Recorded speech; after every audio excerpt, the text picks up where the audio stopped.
잘 아실 것입니다. 특별히 이제 어음은 약속 어음이라는 것이죠. 지금 당장 현금이 없지만 일정한 기한이 되면 그 약속 어음에 기록한 현금을 주도록 지급하도록 하겠다, 바꿔주겠다라는 하는 것입니다. 그런데 여기 중요한 것은 서로에게 대한 믿음과 신뢰와 약속이 또 그 믿음이 밑바탕을 두고 이야기하고 약속을 하고 있는 것이죠. 이 약속 어음을 믿느냐 믿지 않느냐의 결정을 해야 할 때 웬만해서는 믿을까요 믿지 않을까요? 믿지 않으려고 하죠.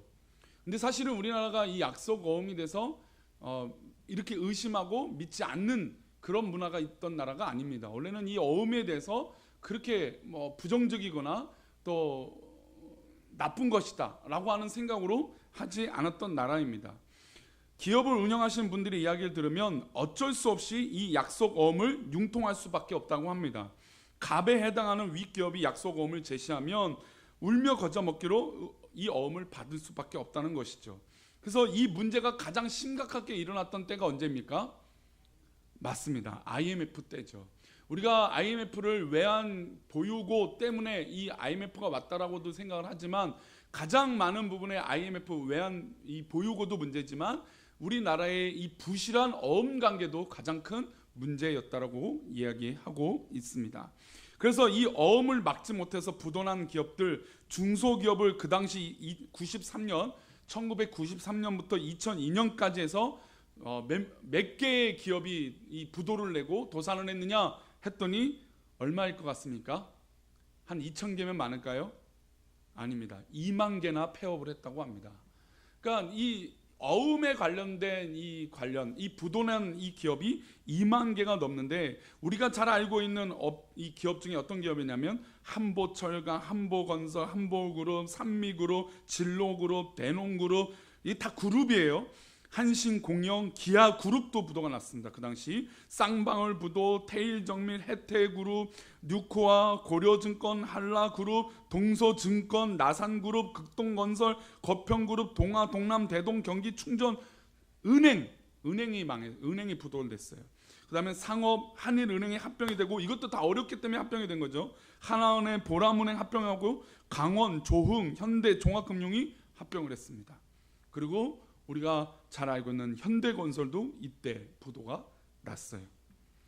그러니까 이런 어마어마한 그룹도 이 외환 보유고와 또 이 어음을 막지 못해서 즉 이 빚진 것을 갚지 못해서 이런 부도를 냈다라는 것입니다. 그래서 그 당시 아마 친척 중에 한 달이 걸러서는 이 IMF 때문에 고생을 하고 힘들어했다고 하는 우리 친척들이나 가족들을 쉽게 만날 수 있을 것입니다.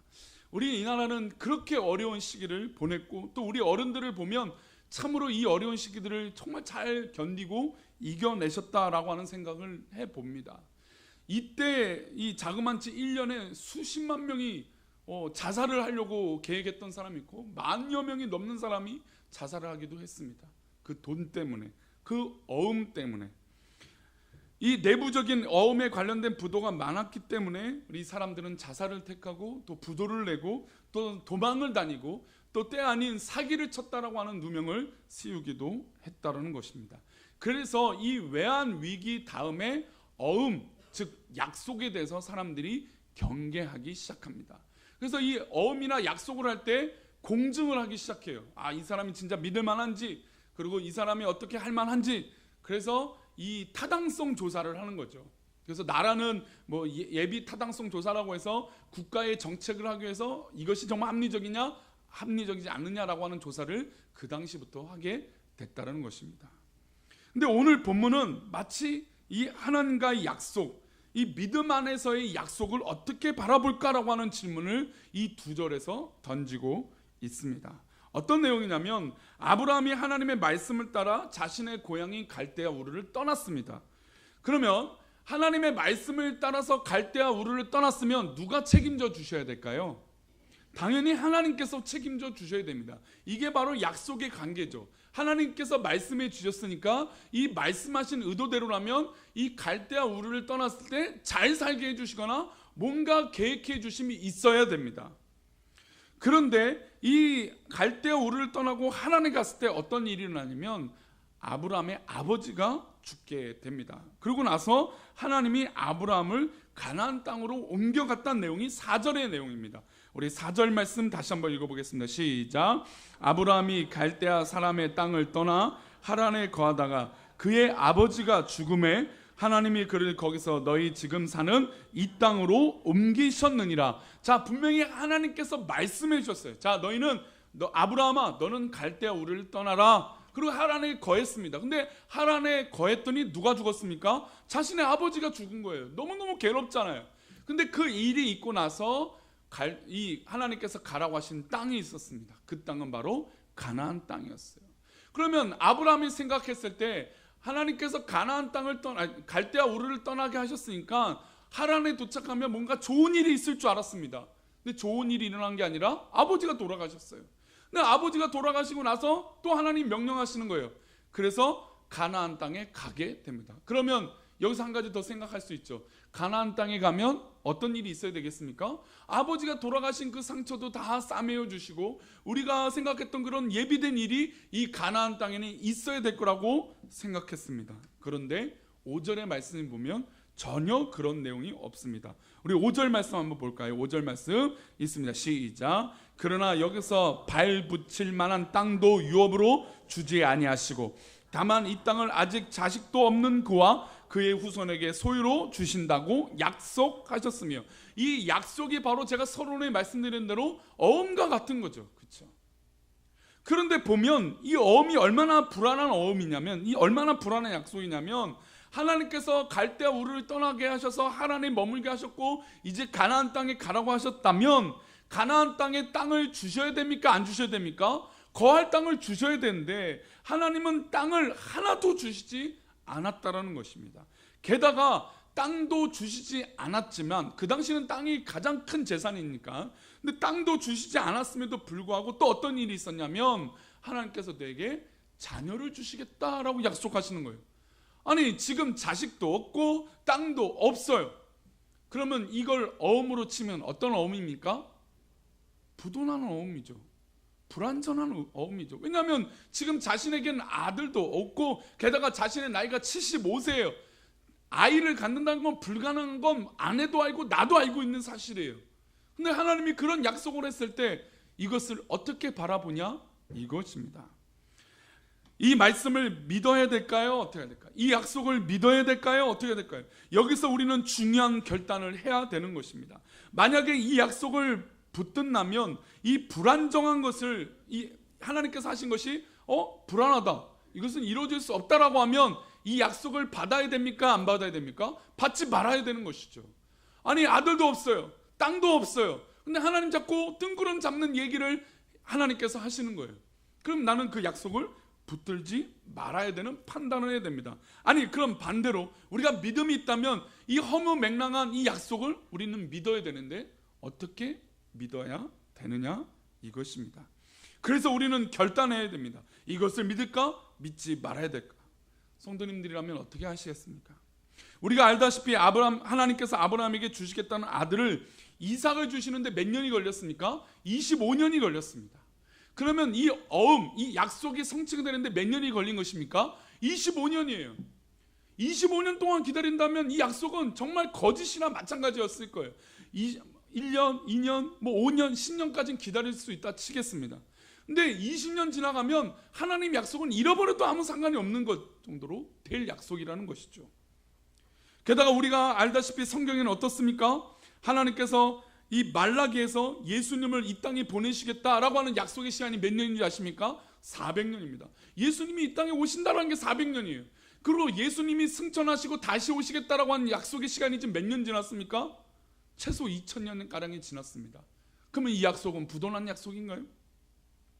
또 알다시피 이스라엘 민족이 포로가 되었습니다. 완전히 망했어요. 그리고 이 이스라엘 민족이 다시 이스라엘 땅 예루살렘으로 돌아오는 기한을 하나님께서 70여 년이라고 약속하셨습니다. 그러면 70년을 기다리는 사람들 입장에서는 이 약속을 믿을 만하냐? 이것이라는 것이죠. 이것이 바로 세상과 믿음이 다르다는 것을 말씀하고 있습니다. 세상이 말하는 어음은 분명 문제가 발생하고 의심이 되면 그 어음을 받지 않습니다. 그러나 하나님께서 하시는 약속은 반드시 이루어주시는 줄 믿습니다. 이것이 우리를 향한 하나님이 향한 하나님께서 우리에게 주신 믿음이라는 것이죠. 우리의 믿음은 바로 하나님의 약속을 믿느냐 믿지 않느냐 이것입니다. 사랑하는 꿈꾸는 교회 성도님들은 다른 것은 몰라도 하나님의 약속을 믿는 믿음의 성도들이 되시를 축복합니다. 기도하는 것은 다 응답받는다라고 선포하고 승리하시기를 축복합니다. 믿음을 가지고 하나님의 약속을 신뢰하시겠다면 이제는 뭘 해야 될까요? 25년이든 100년이든 400년이든 2000년이든 기다리겠다, 그런 마음이 우리 가운데 필요하다는 것입니다. 왜 기다려야 될까요? 왜 그 약속을 붙들어야 될까요? 약속을 하게 되면 당장 그것을 하는 것이 약속이 아닙니다. 자, 내일 만나, 그러면 내일 만나는 것이 지금 만나는 게 아니라는 것이죠. 언제까지라고 하는 시간이 존재하는 게 바로 약속입니다. 그런데 하나님의 약속의 하나님의 시간은 우리의 시간과 다르다는 것이죠. 그래서 우리는 하나님의 약속을 믿고 끝까지 기다리는 사람, 끝까지 붙들고 있는 성도, 그런 믿음의 사람이 되어야 될 줄 믿습니다. 그래서 우리는 이제 기다려야 됩니다. 기다려야 됩니다. 근데 성경에 대표적으로 어떤 사람이 기다렸냐면 다윗이 참 잘 기다렸던 사람인 것 같아요. 하나님께서 사무엘을 통해서 다윗에게 기름을 부었습니다. 기름을 부었다는 건 어떤 일입니까? 이제 이 사람은 사울을 대신해서 왕이 될 사람, 그리고 이 민족의 지도자가 될 사람이라고 기름을 부어준 것입니다. 우리 사무엘상 16장 13절을 읽어볼까요? 읽어보겠습니다. 시작. 사무엘이 기름 물병을 가져다가 그의 형제 중에서 그에게 부었더니 이날 이후로 다윗이 여호와의 영에게 크게 감동되니라. 사무엘이 떠나서 라마로 가니라. 자, 사무엘이 떠났습니다. 왜 떠나냐면 자신의 할 일이 끝났기 때문이에요. 이 끝났다는 것은 더 이상 다윗에게 할 일이 있습니까? 없습니까? 없어요. 만약에 할 일이 있다면 사무엘이 거기서 남아서 누구를 가르쳐야 됩니까? 다윗을 가르쳐야 됩니다. 근데 사무엘이 떠났다는 건 더 이상 이제 다윗에게 가르칠 것이 없고 해야 될 것이 없다라고 하는 의미를 얘기하고 있습니다. 그래서 기름을 부었어요. 그러면 우리 성도님들의 입장에서 볼 때, 사무엘이 이 민족의 대지도자가 나에게 기름을 부었습니다.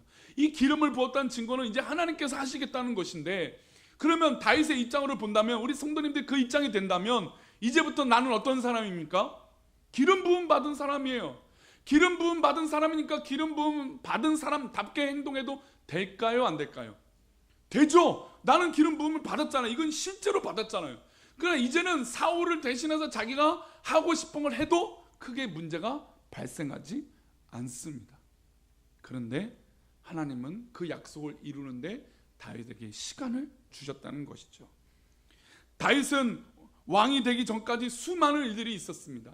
골리앗을 물리쳐서 사울의 딸을 자신의 아내로 삼게 되었습니다. 그런데 장인인 이 사울이 누구를 죽이려고 했습니까?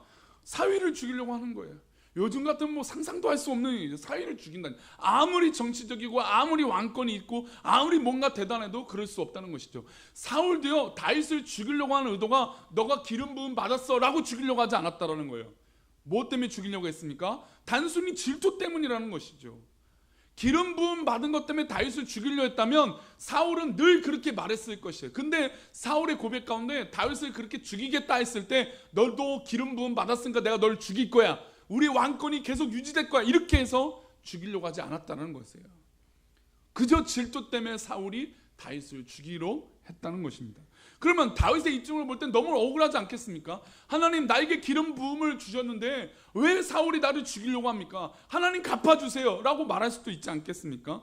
그런데 다윗은 이 모든 시간을 어떤 시간으로 여겼냐? 한번 따라할까요? 기다림의 시간. 그래서 시편을 보면 다윗이 어떤 말을 많이 쓰냐면 기다린다라고 하는 표현을 많이 써요. 우리 시편 37편 7절 말씀 읽어보겠습니다. 시작. 여호와 앞에 잠잠하고 참고 기다리라. 자기 길이 형통하며 악한 꾀를 이루는 자 때문에 불평하지 말지어다. 할렐루야. 우리 사랑하는 성도들, 불평하지 않기를 축복합니다. 불평하지 않는 것은 하나님의 약속을 굳건히 붙들고 기다리기 때문에 불평하지 않는 것이에요. 아무리 시간이 20년 지나고 40년 지나고, 아니 내가 죽을지라도 하나님의 약속은 분명히 이루어지기 때문이에요. 그래서 참고 기다리니까 불평하지 않는 것입니다. 이것뿐만 아닙니다. 시편 40편 1절입니다. 읽어보겠습니다. 시작. 다윗의 시, 인도자를 따라 부른 다윗의 시예요. 시편 37편도 다윗의 시예요. 읽어보겠습니다. 시작. 내가 여호와를 기다리고 기다렸더니 귀를 기울이사 나의 부르짖음을 들으셨도다. 다윗이 기다렸다라고 한 표현을 한 번만 쓴 게 아니라 몇 번 썼습니까? 2번 썼어요. 이 얘기는 뭐냐면 정말 내가 괴로운 가운데도 기다렸다는 거예요. 하나님이 약속을 믿고 기다렸다는 거예요. 기다리고 기다렸더니 어떤 일이 일어났습니까? 하나님께서 귀를 기울이사 나의 부르짖음을 들어주셨다는 것입니다. 이게 바로 응답인 거죠. 응답은 다른 표현이 아닙니다. 하나님께서 들어주셨을 때 우리는 응답받게 될 줄 믿습니다. 그래서 다윗은 다른 걸 한 것이 아니라 뭘 했다고요? 기다렸다라는 것이죠. 기다렸다. 의심하지 않고 하나님 말씀이라면 믿고 기다렸더니 하나님께서 들어주셨다는 것입니다. 기다리다 보면 좋은 일로도 기다릴 수도 있지만 안 좋은 일로도 기다릴 수 있어요. 우리가 대부분 좋은 일만 있어서 기다리기를 바라지만 때로는 우리에게 고난으로 우리를 기다리게 할 때도 있다는 것입니다. 그래서 다윗은 시편 66편에 이렇게 고백합니다. 우리 10절 말씀, 66편 10절 말씀 읽어보겠습니다. 시작. 하나님이여 주께서 우리를 시험하시되 우리를 단련하시기를 은을 단련함 같이 하셨으며, 다윗은 이 시간이 단련되는 시간으로 선포했어요. 혹시 우리 사랑하는 성도들 가운데 고난이 있거나 어려움이 있거나 힘든 것이 있거나 고통이 있거나 누문이 있다면 이 시간이 오히려 우리에게 단련의 시간인 줄 믿습니다. 우리 장로님 그렇게 고백했지만 2017년부터 지나왔던 이 모든 시간은 우리 교회가 정금과 같이 단련되는 귀한 시간인 줄 믿습니다. 그래서 우리가 지금 은혜를 받고 있는 것이에요. 어떤 목사가 바뀌었기 때문에 은혜를 받는 것이 아니라 하나님 살아계시기 때문에 우리는 은혜 받는 것인 줄 믿습니다. 이게 하나님의 약속이고 하나님의 은혜라는 거예요. 우리는 이 약속을 붙들고 기다렸더니 하나님께서 우리를 단련하기도 하고 우리를 시험하시기도 한다는 거예요. 그러면 그것 때문에 우리가 어렵고 힘들 때가 있다는 것이죠. 그러나 결국 우리는 무엇처럼 되게 됩니까? 은처럼 반짝반짝 빛나게 될 줄 믿습니다.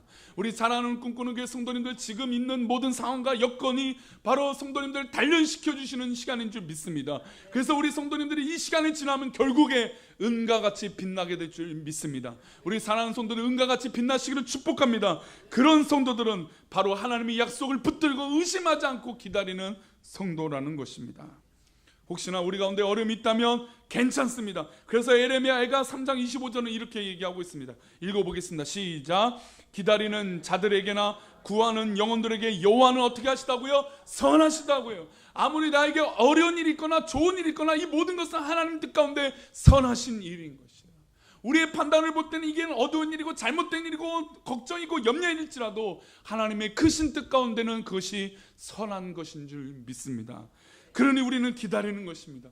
하나님 앞에 기도했다면, 하나님 앞에 말씀을 받았다면 그 말씀 붙들고 기다려보는 것이죠. 그러면 하나님께서 선하시게 우리 가운데 완벽하게 역사하여 주실 줄 믿습니다. 사랑하는 성도님들, 하나님의 뜻을 믿으시기 바랍니다. 하나님의 약속을 믿으시기 바랍니다. 하나님의 말씀을 믿으시기 바랍니다. 그리고 기다려보시기 바랍니다. 그러면 우리 하나님은 그 약속을 분명 이루어 주실 줄 믿습니다. 하나님을 의심하지 말고 기다리면 결국 우리 하나님께서 우리에게 늦은 비와 이른 비를 허락하여 주실 줄 믿습니다. 우리 야고보서 5장 7절의 말씀인데요, 우리 읽어보겠습니다. 시작. 그러므로 형제들아 주께서 강림하시기까지 길이 참으라. 보라, 농부가 땅에서 나는 귀한 열매를 바라고 길이 참아 이른 비와 늦은 비를 어떻게 한다고요? 기다리나니. 기다리면 곧 우리에게 이른 비와 늦은 비를 허락하여 주신다는 것이에요. 농부가 비를 기다리는 것처럼 결국 우리에게 성령의 단비가 내릴 줄 믿습니다. 그러니 예수님 다시 오실 때까지 길이 참으라고 하는 이 말씀을 우리가 가슴에 새길 필요가 있습니다. 우리 주변에 일어나는 일, 우리 상황 가운데 있는 일, 우리 자녀를 향한 모든 것도 한번 참고 기다려 보십시오. 결국에 우리 자녀들을 하나님께서 살려주시고 붙들어 주셔서 우리 자녀들의 길을 열어주실 줄 믿습니다. 왜요? 우리가 기도했기 때문이에요. 우리가 기도했으니 우리 하나님께서 우리 자녀를 책임져 주실 거예요. 그런데 우리 마음에 자꾸 불안하잖아요. 자꾸 염려가 생기잖아요. 그러니 한번 참아보라는 것이죠. 참고 기도하면 결국 우리 하나님께서 우리 자녀들을 붙들어 주시고, 우리 남편을 붙들어 주시고, 우리 아내를 붙들어 주시고, 우리 부모님을 붙들어 주시고, 우리 꿈꾸는 교회를 붙들어 주시고 역사해 줄 줄 믿습니다. 그러면 참 좋은 비, 새벽에 비가 내려서 제가 걱정을 했어요. 오늘 조금 추우면 어떡하지? 아이고 우리 또 모처럼 우리 목장별로 야외에 나가고 오늘 뭐 이 꿈의 숲도 간다는 팀이 한 5-6군데가 되는데 아이고 저기 가서 또 찬바람 맞으시면 어떨지 그런 염려가 됐어요. 근데 또 반면에 또 감사한 건 어때요? 미세먼지가 없는 거예요. 비 오는 것보다 미세먼지가 더 싫잖아요 요즘은요. 할렐루야. 그래요. 하나님의 약속은요 이렇게 신묘막측한 거예요. 우리가 단편을 보면 원망이 되고 안 좋은 일이라고 보게 됐지만 하나님의 약속을 기다리면 미세먼지를 없애주시는 것처럼 우리 가운데 그렇게 역사해 줄 줄 믿습니다. 누가 보면 이걸 우연이라고 얘기하죠. 저는 하나님의 역사라고 믿습니다. 이게 우리 꿈꾸는 게 미래가 될 줄 믿습니다. 하나님의 약속을 붙들으면 아 이런 일이 일어나네. 이런 일들이 우리 꿈꾸는 게 성도들 가운데 일어날 줄 믿습니다. 아 우리 하나님께서 이렇게 역사해 주시는구나. 그 약속을 붙드는 성도들에게 응답받게 될 줄 믿습니다. 사랑하는 우리 교회 성도님들 하나님의 단비를 경험하시기를 바랍니다. 그러니 뭐 해야 된다고요? 기다려보자는 것이죠. 기다려보면 하나님의 약속이 분명히 이루어질 것입니다. 하나님께서 그 약속을 이루어주시고 지켜줄지 믿습니다. 참된 은혜를 받으시기 축복합니다. 이 시간 우리 다 같이 일어나셔서 하나님 한 번도 나를 실망시킨 적 없으시네 우리 찬양함으로 우리 믿음으로 고백하며 나아가겠습니다.